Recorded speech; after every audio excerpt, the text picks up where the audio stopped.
ಇವತ್ತು ಶರೀರದಲ್ಲಿ ಉಸಿರು ಇದೆ, ಆದರೆ ಒಬ್ಬರ ಮುಖ ಒಬ್ಬರು ನೋಡಲು ಸಮಯವಿಲ್ಲ.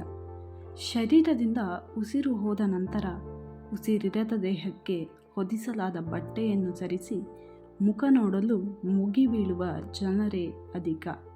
ನೆನಪಿಡಿ, ಉಸಿರು ಹೋದ ನಂತರ ಮುಖ ನೋಡುವುದಕ್ಕಿಂತ ಮಣ್ಣು ಸೇರುವ ಮೊದಲು ಮುಖ ನೋಡಿ ನಗುವುದಾಗಿದೆ ಉತ್ತಮ. ಒಂದು ನಗುವಿನ ಮೂಲಕ ಅನೇಕ ಸಮಸ್ಯೆ ಬಗೆಹರಿಯುತ್ತದೆ.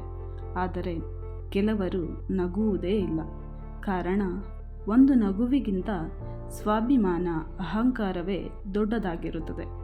ಅಹಂಕಾರ ಮತ್ತು ನಾನೇ ಎಂಬ ದುರಾಲೋಚನೆಯನ್ನು ಯಾರು ಬಿಡುತ್ತಾರೋ ಅವರು ಸದಾ ಶಾಂತಿ ಸಮಾಧಾನದಿಂದ ಇರುತ್ತಾರೆ.